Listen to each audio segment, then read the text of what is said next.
jam 4 pagi ya, ikutnya jam 4 pagi ya. Meski saya punya story seperti ini. Mak wok saya ya, ibu tua saya lagi ada masalah dengan keuangan.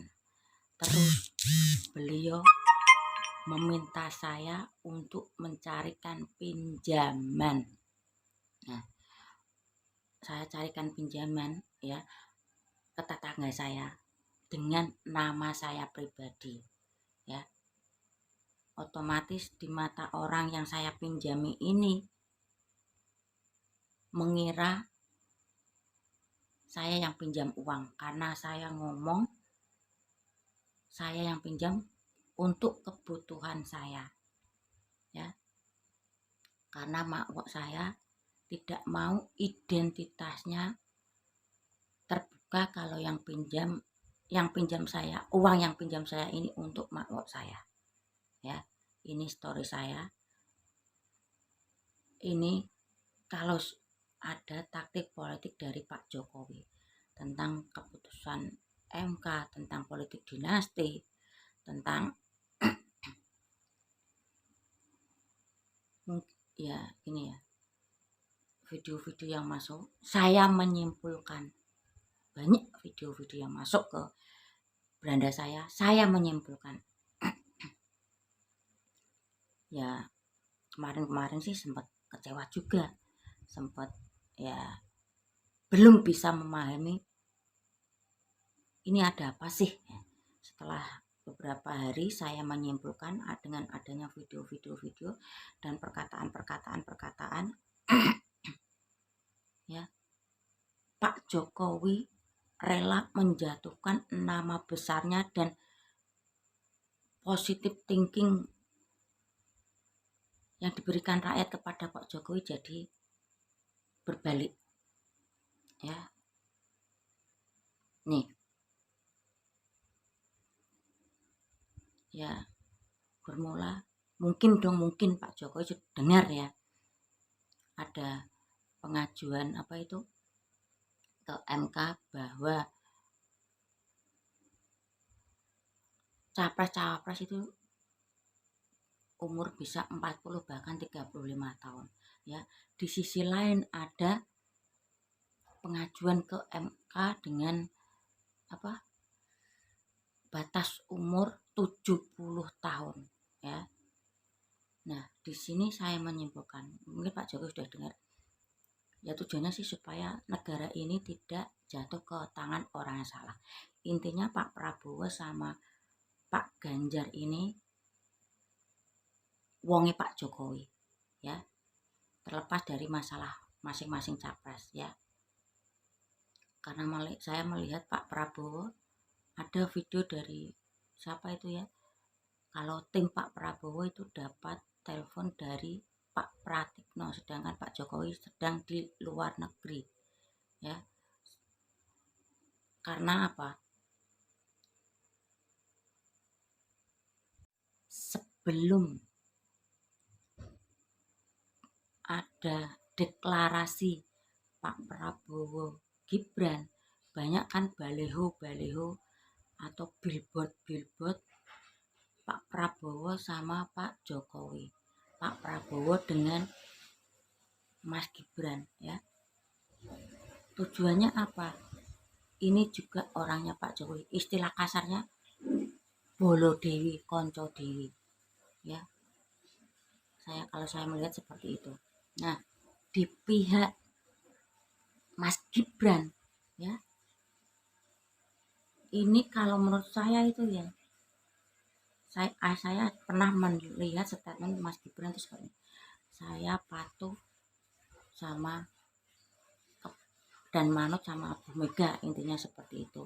Dan sudah menjelaskan, beliau datang ke Munas Golkar kemarin dan beliau pun memaklumi ya.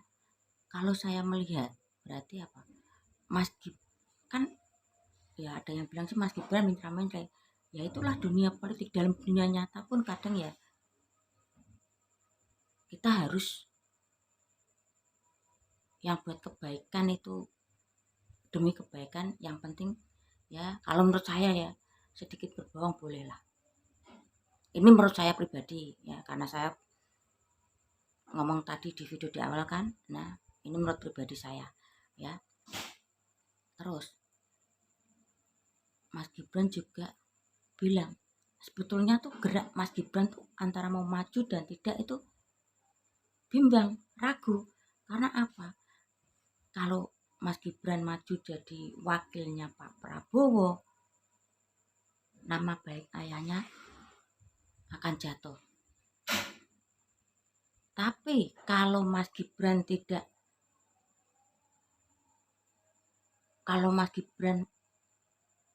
maju sebagai wakilnya Pak Prabowo, kemungkinan ya keputusan MK, kalau sampai ya keputusan MK dengan batas umur presiden 70 tahun dikabulkan ya, otomatis Pak Prabowo akan gugur ya. Di sini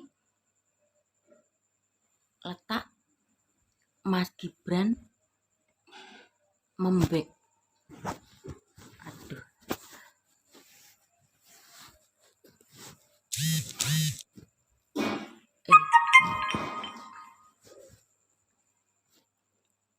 membackup Pak Prabowo. Jika Pak Prabowo gagal menjadi capres, otomatis kan masih ada nama besar Mas Gibran ya. Nanti bisa kembali ada perubahan-perubahan dalam tim kubu Pak Prabowo. Entah siapa, Mas Gibran sama Erick Thohir, entah Gibran sama siapa, Bapak Yusril ya.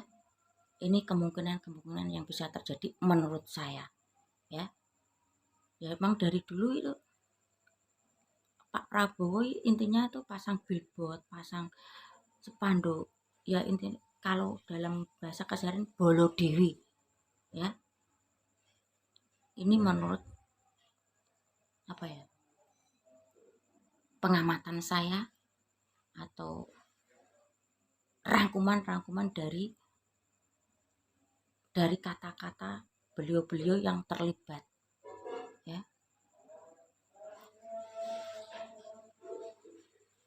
Saya melihat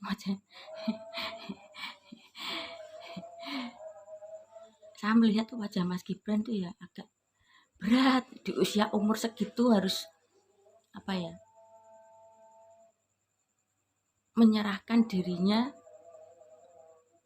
Maksud saya gimana, menyerahkan dirinya demi kebahagiaan orang banyak ya.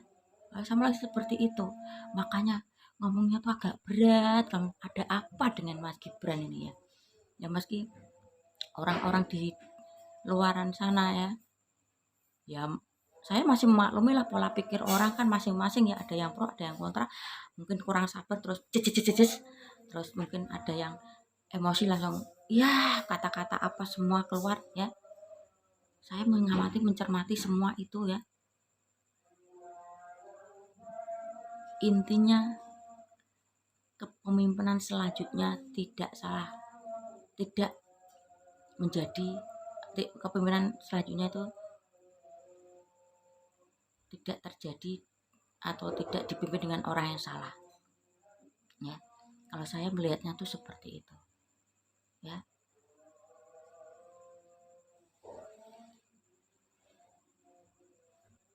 Ya kalau saya melihat wajah Pak Prabowo dalam deklarasi pun tidak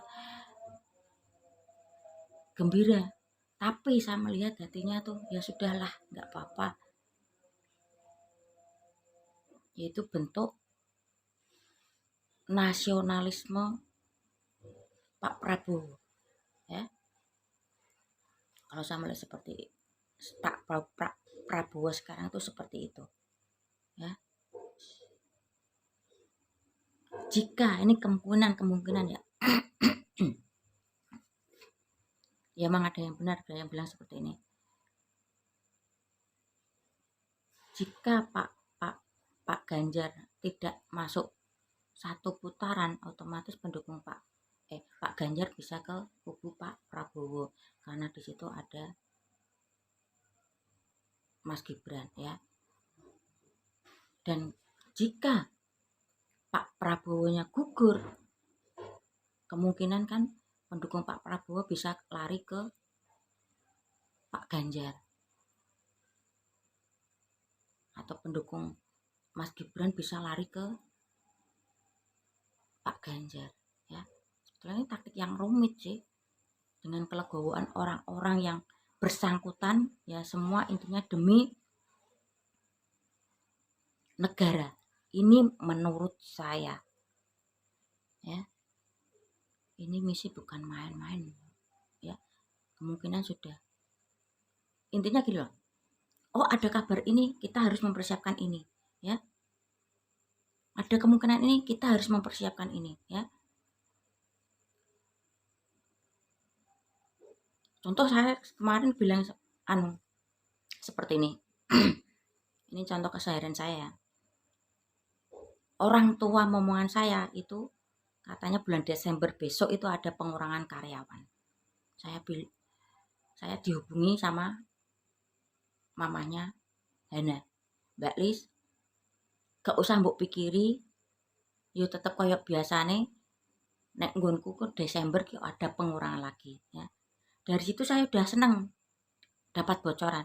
Tinggal langkah saya selanjutnya bagaimana mengubah manajemen keuangan saya.